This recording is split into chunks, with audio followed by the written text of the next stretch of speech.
Olá, pessoal. Mais alguns comentários. Dessa vez, abrangendo várias questões. Eu gostaria de falar, nesse instante, sobre mestres. Né? A gente vê isso no dia a dia, no contato com algumas pessoas, de várias formas, né? Indo desde uma certa reverência até um completo desdém com a figura de um mestre. E quando a gente se envolve com essa questão de energia e começa a abordar questões de reiki, por exemplo, surge a figura do mestre, né? O mestre em reiki. Então, vem todo um conjunto de questões aí que incomodam ou facilitam essa relação. Eu me sinto um pouquinho desconfortável com essa história de mestre, né? Acho que eu tenho dentro de mim mesmo algumas restrições com isso e tenho algumas dificuldades também com disciplina, com autoridade, as coisas básicas. Né? Mas procuro entender um pouquinho. Na questão de energia, né, de sistemas de energia, assim, foi o que me motivou a buscar um pouco mais. E aí foram surgindo alguns detalhes, foram surgindo algumas questões assim que eu fui lembrando, fui observando. Teve uma situação que aconteceu um bom tempo atrás, não sei dizer quanto, né? Ainda não tive paciência para calcular, mas foi muito marcante.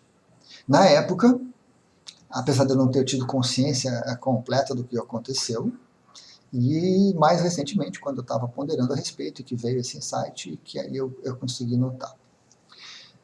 Há um tempo atrás, quando eu era mais jovem, eu estudava para alguns concursos, para algumas provas, né?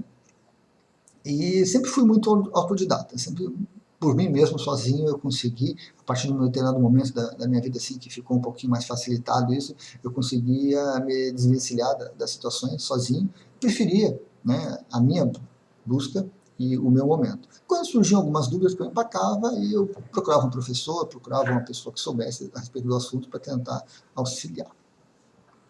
Eu lembro que, por alguma razão, naquela época, eu estava com algumas dificuldades em português. Coisas básicas, né? Objeto direto, objeto indireto, algumas questões com verbo, questão de pronome, essas questões assim básicas de teoria da língua portuguesa. E depois de penar um pouquinho, né, ter a teoria na cabeça, ter a definição, mas não conseguia encaixar aquilo na realidade, não conseguia pegar um texto e identificar corretamente as partes do texto e como era colocado. Então eu estava na minha cidade natal e eu fui procurar um professor para tirar aquelas dúvidas, né? Procurei aqui, procurei ali, não encaixa com um, não encaixa com outro. E aí numa das escolas lá, tinha um professor antigo já, que era muito conhecido, muito bem referenciado, e eu fui conversar com ele, né? Conversar com ele e pedi, assim, umas aulas, mas ele não tinha muito tempo, acho que também não estava com muita paciência na época, mas acho que eu insisti, acho que uma vez ou duas, e como eu falei para ele que eram coisas rápidas, assim, que era uma visão geral de algumas dúvidas que eu tinha, não era aquela coisa maçante, né, de passo a passo, desde o começo, assim. Então eu acho que ele aceitou. E ele me atendeu, acho que foram umas 4 vezes, 3 ou 4 vezes, né, no horário do meio-dia, tipo da meia hora até 1h15, 1h30, assim. Não chegava a dar 1 hora, era o tempo de intervalo dele, de folga dele, que ele podia encaixar. Então a gente ia para uma sala de aula lá do colégio, e ele no quadro ali, ele perguntava o que eu estava querendo saber, qual era a minha dúvida, e ele fazia a exposição do assunto. Hoje, observando isso em perspectiva, me vem à mente uma coisa muito interessante, né? Que na primeira aula, assim, ela aparece na minha tela mental assim, muito definida, muito bem colocada, assim, ele dizendo, apontando o quadro com o giz ainda, né, aquele quadro verde. Bom, Luiz, olha o seguinte. E ele começou a falar algumas coisinhas. Naquele momento, assim, deu um estalo, né? Deu um estalo. Aquele conteúdo todo que era um pequeno detalhe que envolvia uma sequência grande, ela surgiu na minha mente, assim, tranquila, serena. Tanto que ele falou mais duas outras coisas, eu disse, tá bom, professor, acho que era isso que eu precisava e vamos para outro tópico. E isso foi acontecendo com todas as minhas dúvidas, com todas as coisas, tanto que eu achava que ia levar 5, 6, 7, 8 aulas para pegar tudo, e realmente foram 2 ou 3, assim, e a coisa se resolveu dentro de mim. Ele não precisou falar muito, ele não precisou entrar em muitos detalhes, ele bem básico as coisas que ele falava, os exemplos assim muito básicos, mas aconteceu uma coisa interessante, que é uma das funções do mestre, né? Ocorreu uma transmissão de energia. Eu acho que ele nem ele tinha ideia de que fazia isso, de que usava isso, que isso era possível, ou que acreditasse nessa situação. Mas hoje, olhando em retrospectiva, a percepção que eu tenho é que houve uma transmissão de energia dele para mim. Porque praticamente ele não falou nada, ele não explicou, não entrou em detalhes assim muito profundos, nada. Simplesmente está ali na presença dele e a sintonia que houve com ele, né? Como se o que ele pensasse, a maneira como ele estivesse pensando dentro da cabeça dele para me passar o assunto, fluísse para mim, e eu captei aquilo e os problemas se resolveram, as coisas se encaminharam. Né? As minhas dúvidas, as minhas dificuldades todas com a língua portuguesa ali sumiram, não tive mais nada de dificuldade assim. Só realmente distrações e esquecimentos básicos. Então eu queria trazer esse exemplo porque eu vejo hoje essa figura do mestre não como aquela pessoa que tem que ser perfeita, né? Que tem que ser controlada, que tem que saber de tudo, que tem que resolver tudo, que tem que saber se portar corretamente com tudo. Mas a pessoa que tem essa capacidade de passar para o outro uma energia, um conhecimento em forma de energia, que vai de encontro à necessidade daquele outro e que é um processo natural. E eu vejo muito isso no Reiki, né? Principalmente em mestres de Reiki. Não vou dizer que todos, porque existem mestres e mestres, assim como existem dentistas, advogados, professores e assim por diante. Mas alguns mestres têm essa capacidade, né? Eles fazem essa transmissão de energia e essa energia que vai, essa informação que é passada, atinge o outro e atende à necessidade dele. As iniciações de Reiki, que por algum tempo foram muito contestadas, né? Para que precisa do mestre? Eu vou ter que pagar um mestre para fazer algo que eu posso fazer sozinho. Que droga tem que ter um mestre. E onde que tem um mestre? Como é que eu vou chegar no mestre? Né? Teve uma época que o Reiki foi muito contestado, né? A questão da auto-iniciação era ventilada, assim, jogada aos 4 ventos como a melhor coisa que existia. Tu se auto-inicia, tu escolhe o sistema, tu escolhe a energia, tu escolhe o símbolo, tu se auto-inicia, tu faz tudo. Não funciona assim. Não funciona. É preciso uma passagem de energia, uma passagem de informação, de conhecimento. E para essa energia passar, ela tem que ter um canal, ela tem que ter um meio de chegar. E é isso que faz o mestre. No caso do Reiki e de outras técnicas similares, né, outros sistemas, nós temos assim, podemos dizer que temos aquele mestre iniciador. Ele inicia, ele faz a transmissão de energia inconsciente, não sabe direito o que está fazendo, ele faz o ritual, ele faz o processo e ele transfere energia e funciona tranquilamente, sem nenhum questionamento sobre isso, né? Vai funcionar. E tem aquele mestre que está mais imbuído, digamos assim, que está mais sintonizado com a questão do ser mestre, com a questão do sistema, de conhecer, não só passar aquela energia em forma de conhecimento que vai tornar a pessoa um reikiano, mas passar uma energia que vai ser significativa para o outro. Né? Que o outro vai sair dali se sentindo iniciado, se sentindo em sintonia com aquele sistema, com aquela vibração de energia. São mestres diferentes.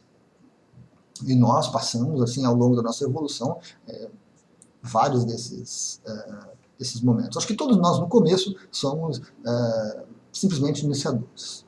Simplesmente iniciamos, passamos o processo, discorremos sobre a teoria, apresentamos o assunto, e iniciamos e pronto, né? Passamos a energia da iniciação. Com o tempo, com a dedicação, com o perfil de cada um, a gente vai se tornando realmente um mestre naquele sistema. E aí a gente tem que aprender a lidar com toda essa expectativa que surge a respeito do mestre, né? Que ele tem que ser, que ele tem que fazer, que ele tem que qualquer coisa.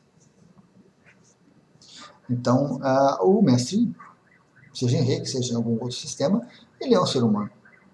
Ele tem dentro dele todas as coisas boas e todas as coisas ruins que os seres humanos possuem. Ele tem seus momentos de dificuldade, ele vai cair, ele vai tropeçar, ele vai fazer alguma cagada, ele vai aprontar alguma coisa errada, ele vai tomar decisões que não deveria, porque ele é um ser humano, ele está aprendendo, ele está buscando. E se a gente não errar, a gente não aprende, a gente não cresce. E aquele que é muito certinho, ou porque já fez as coisas que deveria ter feito de erradas e assume hoje uma postura, ou às vezes ele está com apenas uma fachada. E isso, as pessoas que se aproximam precisam aprender a identificar, a reconhecer, né? Uma outra coisa que às vezes me incomodava também, eu vi um vídeo que tem na internet do Osho fazendo uma entrevista. O Osho é bem conhecido, né? Era um mestre espiritual, era um guru, se auto-intitulava e era reverenciado por muitos, né? E realmente fez um trabalho muito interessante, muito útil, deixou assim livros e conteúdos muito bons. Mas nessa entrevista, ele me lembrou um costume que alguns mestres mais antigos, e principalmente os orientais, têm, daquela cara feroz, né? O repórter fez para ele uma pergunta, ele respondeu, o repórter levou na brincadeira, fez uma outra pergunta meio jocosa assim, e ele fez aquela cara feroz, né, de mestre bravo, indignado com aquela coisa, respondeu a contragosto, quase cuspindo, quase avançando no pescoço do repórter. Aí eu olhei aquilo, puxa, que mestre é esse, né? Que não tem um certo autocontrole de saber levar a coisa. Será que só é mestre aquele que é totalmente controlado? Me veio a questionamento. Será que tem que ser sempre controlado? Será que não pode brincar? Será que não pode rir? Não pode fazer um pouco de piada com humor negro? Ser sarcástico, ser irônico? Tem que ser sempre bonitinho, certinho, legalzinho? E qualquer coisa vai ser crucificado? Né? Então, o mestre é um ser humano, certo? Mestres em Reiki cada vez mais vão surgindo e vão tendo disponíveis para as pessoas, são seres humanos. São seres humanos. Tem as suas dificuldades, tem as suas falhas, seus pontos positivos, seus momentos bons, né, de elevação em que tudo funciona, e seus momentos ruins que parece que tudo vai para o buraco. E a gente tem que aprender a lidar com isso, né? A gente tem que aprender a lidar com isso. Eu estou num momento em que eu tenho alguns mestres que me iniciaram em sistemas, que se tornaram amigos, ou que às vezes só foram iniciadores e foram embora. Alguns talvez eu nunca vi, né? Foram feitas iniciações à distância, que eu nunca vi o mestre. Então não tive contato, às vezes por e-mail, alguma coisa assim. E ao mesmo tempo eu também sou um mestre para os alunos meus que são iniciados, né, no Reiki. Então a gente está nesse processo, né, de dois lados, certo? E eu procuro, é uma faceta minha, questionar bastante esses aspectos todos, avaliar bastante essas abordagens, como eu me sinto também, né, e observando como eu me sinto, eu consigo transferir isso para o outro, para ver como ele se sentiria em relação a mim. Mas, da mesma forma que eu não gosto de mistificar muito, de ficar uma coisa muito empoada, muito pomposa, né? Eu não gosto quando fazem isso comigo, eu não gosto de fazer com outros que estariam sendo meus mestres. Então, eu acabo me afastando deles. E, com os meus alunos, eu procuro levar a situação para um momento assim mais natural, mais habitual, né? Realmente como ser humano, não como algo que esteja além do natural.